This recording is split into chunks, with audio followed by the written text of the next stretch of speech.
Hi, Bashar. And to you, good day.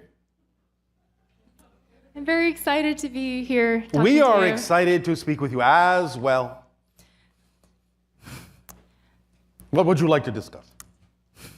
For the last 4 years, I've been heartbroken over this guy and Heartbroken over this guy. over a guy, yes. Yes. And Heartbroken about what? well, he doesn't want to be with me, but sometimes Then why he would does. you want to be with him? Why would you want to attract somebody in your life that doesn't wish to be with you? What are you every doing time to yourself? I stop thinking about him, then he comes into my life again. To test you, to see if you're willing to give up your power to something that isn't what you prefer? And yet you keep swallowing the bait? Yep. Why are you doing that to yourself? How about being heartbroken over what you're doing to yourself? I think I am. I know you are. But I just what? get really emotional about it. Of course you do, because you are feeling the result of what you believe to be true about yourself. But you can't wallow in the feeling. You have to get in touch with what you believe to be true about yourself to understand what it is you're doing, what it is you keep choosing to do. Okay, well, I mean, I think probably I believe that I'm not lovable or something like that. But even if I know that, I'm not sure how to change that idea. Well, let's examine it more specifically. You may be aware of the fact that you believe you're not lovable, but you haven't gotten down to the root of why that seems logical for you to believe. Why does that seem believable? That's another belief system. Why does it seem believable that you're not lovable? Because Yes. the people that I love don't love me. The people that you love don't love you. But again, all you're doing is repeating the pattern in that statement of attracting reflections of what you already feel to be true about yourself, which means you don't love yourself.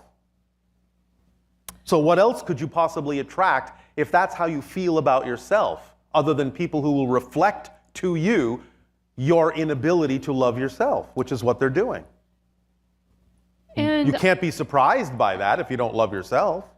That's what you would get. I'm not surprised by it. I'm just not sure how to change it. I am telling you how, but you're not really paying attention to the idea. Okay. Understand that if you know you don't love yourself, I'm asking you another question. Why would you buy into that as being true, that you don't love yourself, or that you can't love yourself, or you're not worthy of loving yourself? Why would that seem logical to believe in? Because of a feeling, I guess. Nope. Sometimes I love myself. Sometimes I do. Like when? Give me an example. When I rock climb and I feel When like you I rock get climb. into the gamma state. All right, and in that state you can feel that you love yourself. Yes.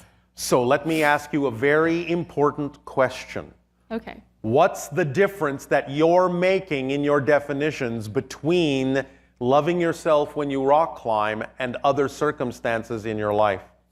What difference are you making there in the idea of who you are in different situations? I feel powerful and I feel like I can trust myself and why can't you bring that to other circumstances in your life? What beliefs do you have that say, I cannot feel this and know this same thing to be true in this situation, even though I feel it in this situation? What difference are you defining there to be between the two situations? I feel, okay, so... Stop saying you feel. I know you feel. Okay.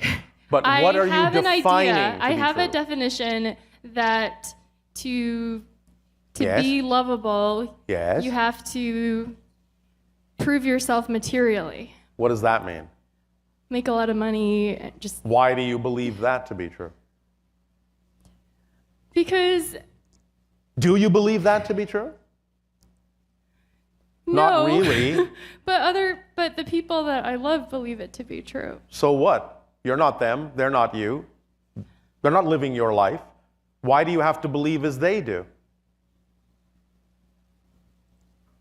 It just seems true. Why do you have to believe as they do in order to respect yourself? In order to love yourself, why do you have to believe as they do? Do you understand that if they are imposing that kind of a belief system on you, that they may think they love you, but it's not love that they're expressing, it's control? Do you understand that by accepting what they are imposing on you as a belief system, that is not love? Therefore, you think that by going along with their beliefs, you are being loved, but you're not. You're just being controlled. That's not love. So you're under the misguided misassumption that buying into their beliefs means that they're loving you. No, they're not. Well, Well, what? Just this one person, because I don't care how many people it is. Well, it's just this one person that I want to love me. Why? Why do you care? Because I like how I feel when I'm with him. So what you're saying is, even though there might actually be someone out there who would actually love you even more perfectly, and really love you, you're going to hold on to someone who doesn't really love you in the way that you prefer to be loved just because it's about, 82% of it? That's enough? You're going to settle for that and block the passage block the arrival of someone out there who might actually be able to love you 100% for who you are? Is that what you're actually willing to do to yourself? Just because you think you can't attract someone else any better than this? Is that what you're saying? Nod your head. I don't think I can attract someone better unless I'm better, and I feel like I Exactly. have to make more... Exactly. And when you allow yourself to recognize that someone who exhibits 82% of the traits that you prefer isn't the person that you prefer, you will then allow him to get out of the way and allow the other person to come in. You're the one blocking love from your life. That could be there because you're not willing to be strong enough to know that you deserve better than just some of it. Do you understand? Yes. Some of it is not what you prefer, yet you're holding on to it because you don't believe anything else can come in. And the reason it doesn't come in is because you're blocking the way with someone who is only partially what you prefer. You're the one jamming the lanes. Let him flow off.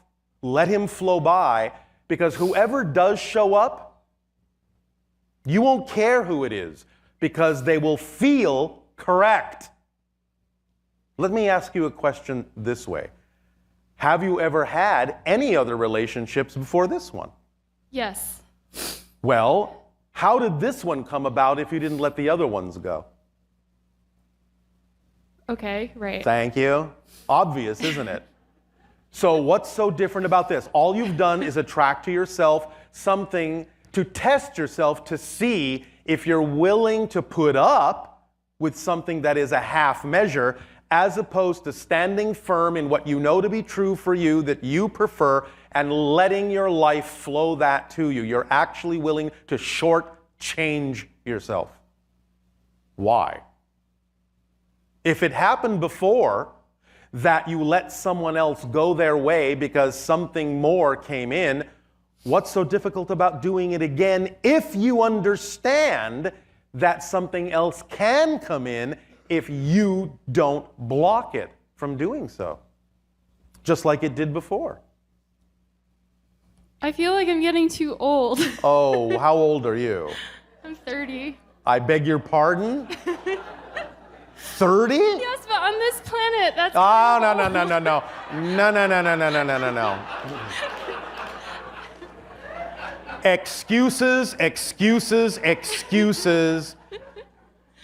that are not real.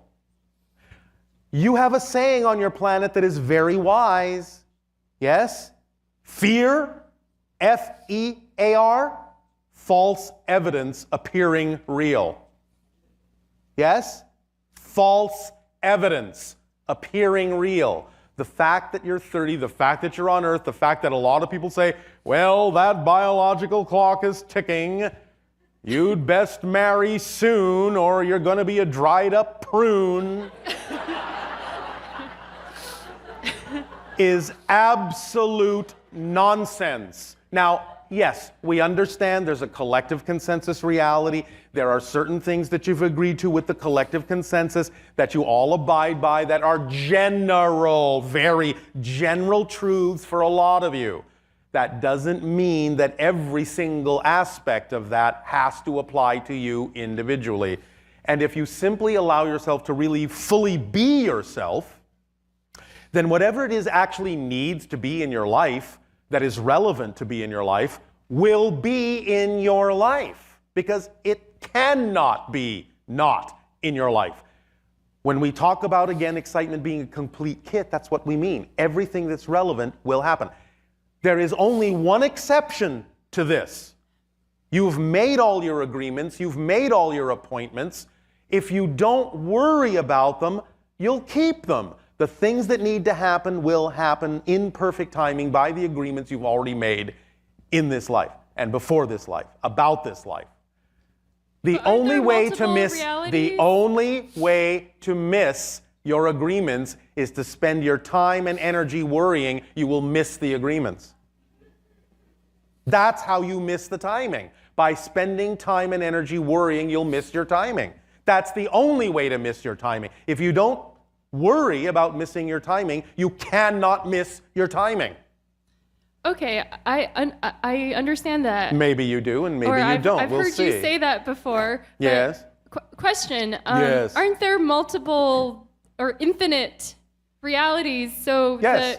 the agreements and the appointments and whatever, aren't they different across all the different Some are realities? very slightly different and some are massively different, but you still get to choose which one you prefer.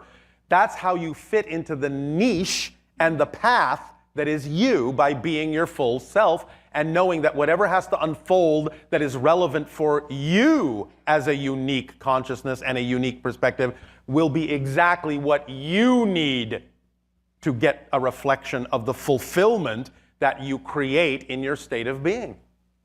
So the other versions of me, then they're not really me, right? No, they're not. They're other people entirely. Okay, I wondered about that. No, does that answer that question? Can I'm going to ask a question that's kind of related. I've been working. I feel very bad because I work for my father, and I feel like, you know, I didn't get like a independent job, and he's been supporting me to create a website. It's a social media site. I've been working. Yes. Does that excite you? It does really excite me, but there's something about it that is just been driving me crazy. So. Such as? How exciting? What drives you crazy? Fear. Fear about what? I just feel guilty about succeeding. Fear about what? You feel guilty about what? About the possibility of succeeding. What is success? Being yourself. If at first you don't succeed, redefine success. To be that definition that works for you. No one else will have the same definition of success. Or I guess I'm scared of failing. It's one or the other. What is failure? Not being yourself. That's it. Do you really have to be yourself 100% of the time before you're successful at being yourself? No. No, you do not. But here's the paradoxical irony. When you're okay with not being your true self 100% of the time, you are being your true self 100% of the time. Because you know you're going through a process, and it's okay to go through the process, and it's okay to know you're not always at your best, and that's okay. It's when you start heaping judgment and guilt upon yourself that you're going in the other direction. It's not because you're not always doing exactly the thing you would like to do. It's because of your attitude toward that experience that determines whether you're successful or not. So if you're all right with sometimes going, oh, well, you know, I took a left turn here. It's not what I intended, but all right, I learned something from it. I'm not always 100% at my best, but that's okay because I know that it is my intention to be.